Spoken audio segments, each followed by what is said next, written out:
Dictation start होगा 5 second बाद। Start. किसी का पूरा और सही नाम लिखने का प्रायः स्वागत होता है, तब क्या कारण कि उत्तर प्रदेश सरकार द्वारा डॉक्टर भीमराव जी अंबेडकर का नाम उसी रूप में लिखने पर हाय तौबा हो रही है। कुछ नेताओं और बुद्धिजीवियों ने इस पर तरह तरह की आपत्ति की है, जबकि स्वयं डॉक्टर अंबेडकर अपना यही नाम लिखते थे। इस आपत्ति पर विचार करें तो हमारी बौद्धिकता की दुर्गति दिखती है। निस्संदेह आपत्ति करने वालों को असली कष्ट राम जी से है। यदि डॉक्टर अंबेडकर के पिता का नाम राम जी के बदले कोई प्रमोद जी, प्रशांत जी आदि होता, तब शायद ही कोई वितंडा होता, लेकिन वह राम जी होने से हर कार्यालय में राम जी का नियमित स्मरण होगा। इससे बौद्धिकों को तकलीफ है। यही बात ध्यान देने की है। राम जी या राम नाम से बैर यह यहाँ बौद्धिक शैक्षिक विमर्श और गतिविधियों में बार बार दिखा है। अयोध्या में राम मंदिर प्रश्न पर भी कई इतिहासकारों और अंग्रेजी मीडिया ने जोरदार तरीके से राम जी के अस्तित्व ही सवाल उठाया था।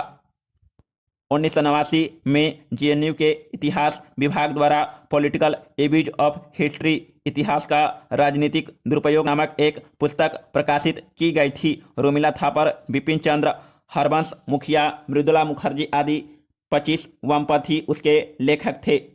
उसमें राम को परिकल्पना बताया गया।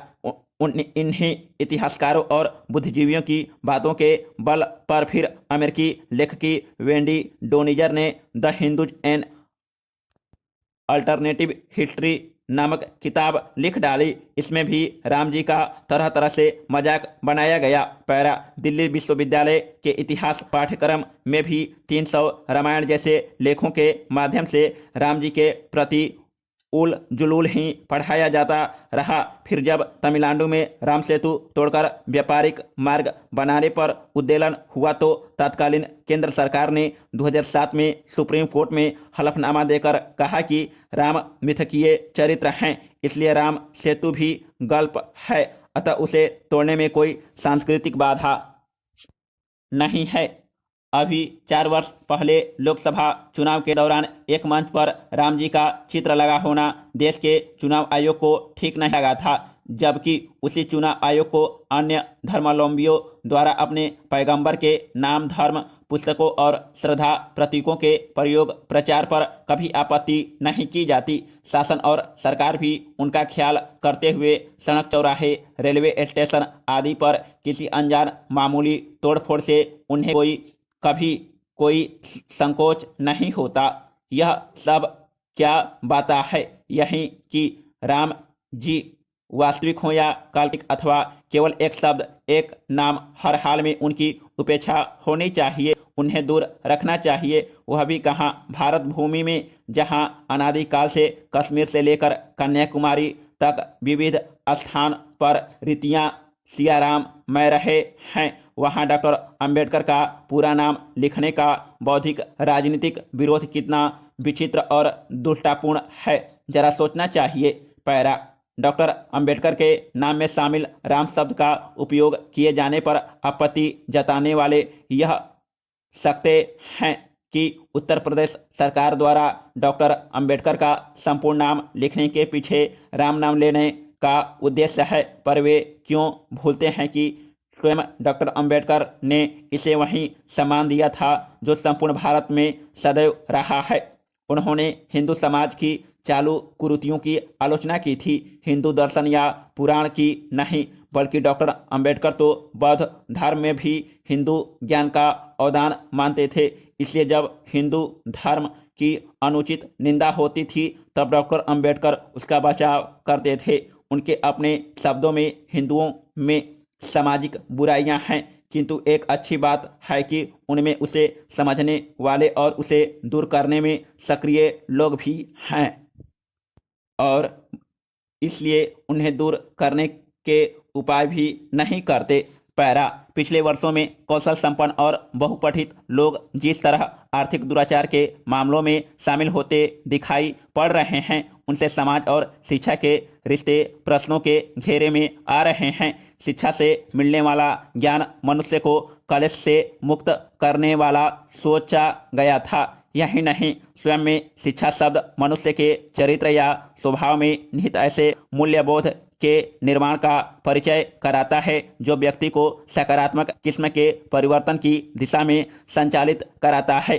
आम तौर पर यह सबकी आशा होती है कि शिक्षित होकर व्यक्ति सामाजिक जीवन की गुणवत्ता को बढ़ाएगा, लेकिन अब ऐसे ही व्यक्ति सामाजिक मूल्यों से व्यत होते दिख रहे हैं। बचपन में गांव और छोटे शहरों में पढ़े लिखे लोग कम ही होते थे और डॉक्टर, अफसर और वकील की कौन कहे, मुंशी मुख्तार, पंडित मौलवी आदि की भी सामाजिक स्थिति बड़ा मायने रखती थी और उनकी बड़ी इज्जत हुआ करती थी।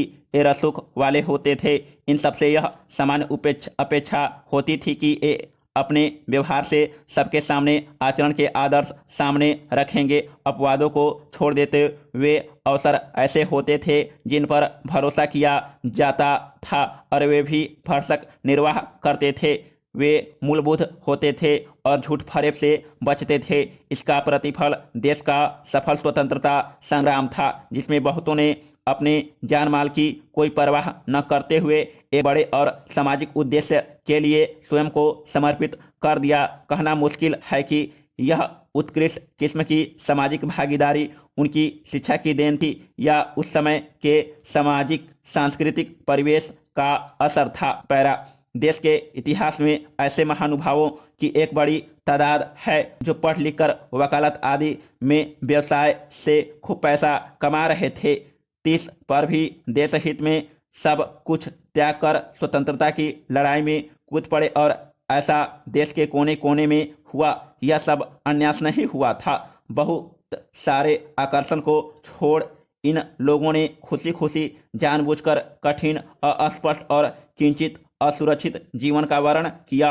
औपचारिक शिक्षा और जीवन की शिक्षा शायद दोनों ने मिलकर इन व्यक्तियों में वह विवेक जगाया था जिसके आगे निजी लक्ष्य कमजोर पड़ गए और समाज के सरोकार जीत गए। स्वतंत्र होने के बाद के घटनाक्रम जिस तरह बदले, उनमें मूल्यों के साथ समझौते और उनमें क्रमशः क्षरण की कहानी भी हम सभी लोग गवाह हैं।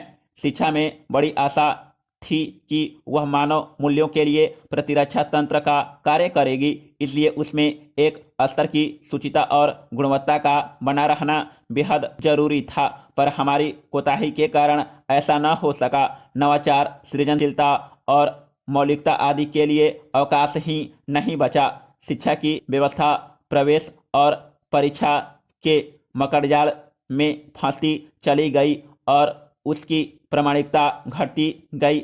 ऐसी स्थिति में सरकारी तंत्र ने शिकंजा कसना शुरू किया और उसकी स्वायत्तता जो गिरवी रखी गई आज तक नहीं वापस मिल सकी। यह जरूर हुआ कि सरकारी तंत्र तो अंततः राजनीतिक पसंद और नापसंद की चौहद्दी में फरमान चलाता है, हावी होता चला गया। यह स्वाभाविक होता है क्योंकि राजनीतिक हस्तक्षेप अराजक भाव से कार्य करता है। आज सारे अच्छे सरकारी संकल्पों के बावजूद शिक्षा जगत की छिछलेदर कम नहीं हो पा रही है। क्या पढ़ाया जाए, कैसे पढ़ाया जाए, किस लिए पढ़ाया जाए, ये प्रश्न गौण होते गए। विज्ञान, प्रौद्योगिकी और प्रबंधन जैसे भारी भरकम विषयों के लिए बड़े उदार भाव से सुविधाओं को जुटाने का क्रम अटूट भाव से चल रहा है। पगार की बड़ी थैली या ये पैकेज की लालसा लिए विद्यार्थी और अभिभावक इन विषयों की ओर आकर्षित हो रहे हैं। हालांकि सफलता का प्रतिशत उत्साहवर्धक नहीं है, पर जिन्हें अवसर मिल रहा है उनमें से कई उसका नाजायज फायदा उठाने से भी नहीं चूकते।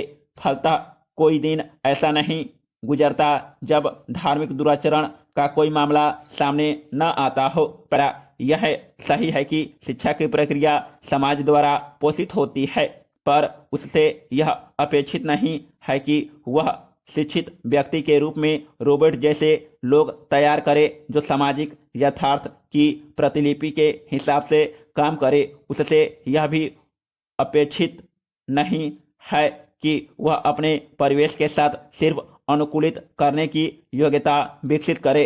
यह तो उसका रूटीन सा कार्य या धर्म है। प्रचलित व्यवस्था को बनाए रखने और उसका काम चलाने के लिए व्यवस्था का अनुशासन एक सीमा तक ही ठीक है। समाप्त।